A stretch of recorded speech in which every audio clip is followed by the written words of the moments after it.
Spider-Man's arch-nemesis, the Green Goblin, has unleashed his own brand of toxin throughout New York, causing chaos. In the meantime, he holds Anna Maria Marconi hostage atop Golden Gate Bridge, threatening to do to her what he did to Gwen Stacy all those years ago.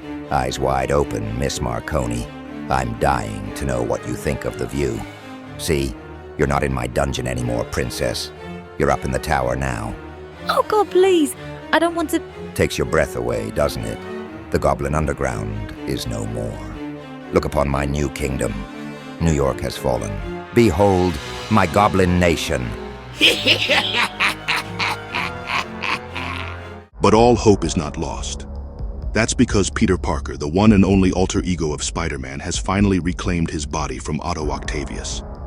And even though the whole situation right now has gotten everyone around him confused, the wall crawler focuses on the most pressing matter at hand: stopping the dastardly Goblin. You have a way to neutralize Goblin serum? Can you make more, fast? Scientist Sajani Jaffrey informs the web-slinger that she could make a cure for the current Goblin plague enveloping the city. From there, Spider-Man takes his old flame, Carly Cooper, in another room. There, he clears things up. Carly, it's me, Peter. I'm back and I can prove it. Peter tells Carly something that only the two of them know, convincing her that the OG web-slinger is finally back under the mask. But there's no time to dwell on it, as Spider-Man gets a sit-rep of everything that's happened until his return. Moments later, Spider-Man comes out of the Parker Industries building swinging, on his way to meet his old rival.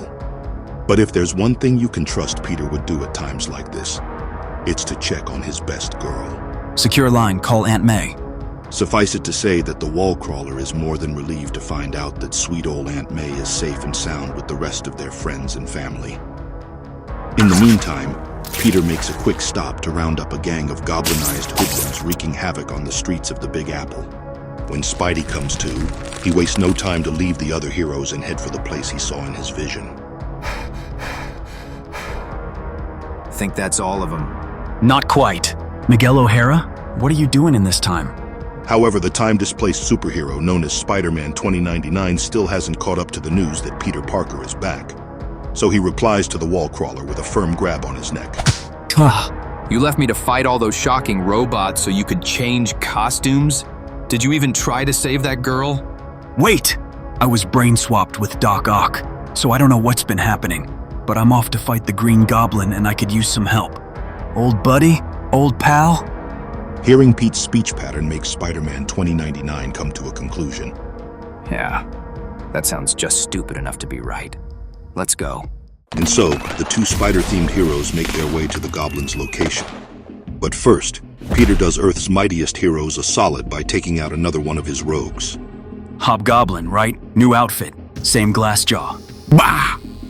The Hobgoblin is forced to retreat after eating a solid flying kick from the web-slinger. Miguel suggests that they pursue the villain, but Peter has an idea of his own. No time. I finally triangulated the signal guiding the robots. It's coming from the Oscorp building, which means his boss is there too. That's how we end this. After saying brief farewells to the Avengers, OG Spidey and the web-slinger of 2099 make their way to the Alchemax building. Alchemax? What happened to Oscorp? It merged with Allen Chemicals months ago. This is the beginning of the megacorp that runs Nuevo York in my time. Yeah, I remember. You vid what this means, don't you? We can't stop them. They just get bigger until they... One thing at a time. We shut off the robots, stop Osborn, and save the hostage. You sound pretty sure of yourself. All of a sudden, Menace, the goblinized version of Lily Hollister, ambushes the two heroes as they approach the Alchemax building. She gets her hands around Miguel's neck, ready to choke the life out of him.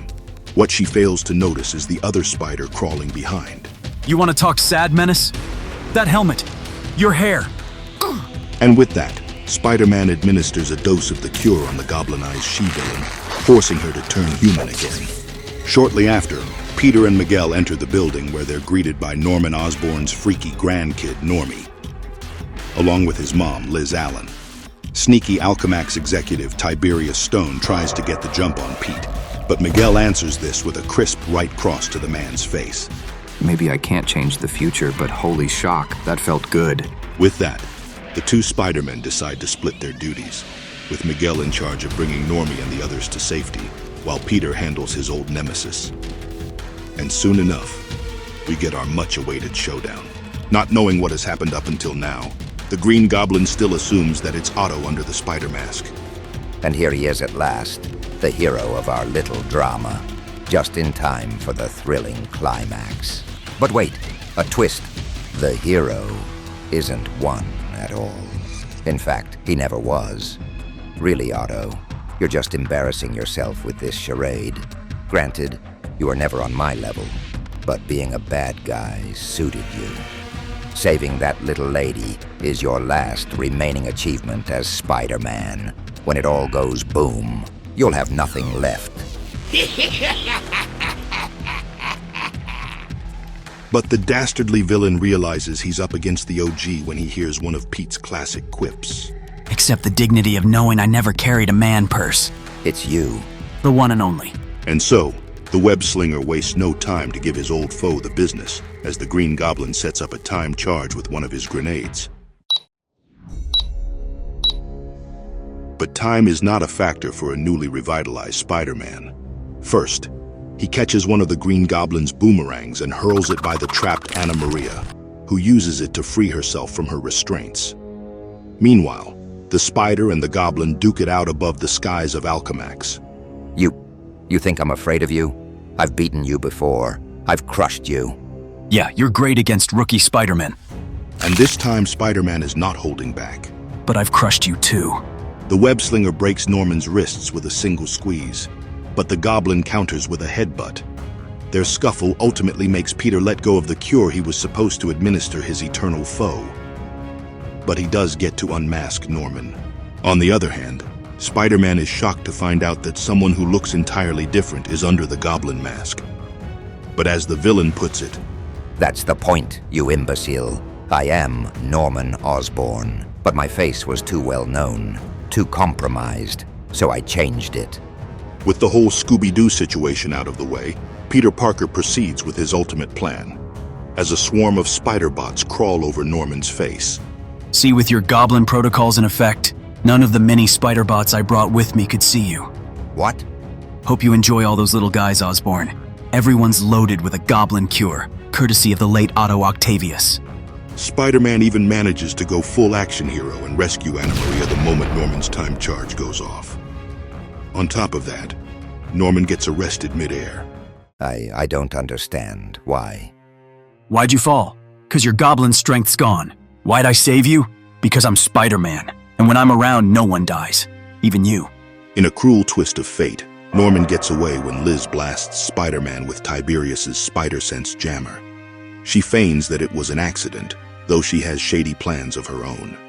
On the bright side, Peter knows this too, and decides to keep an eye on her and her freaky kid, Normie. Somewhere else, the Green Goblin rides one of his personal trains in New York's subway with one vow. Poor fools. Next time you'll never see me coming. That's all for now, folks. What did you think about this Spider-Man story? We can't wait to read about them in the comments section. And please don't forget to hit like, share, subscribe, and turn on all your notifications for more amazing comic book content like this. If you like this video, then we're sure you're going to love the next one. We'll see you soon. Take care.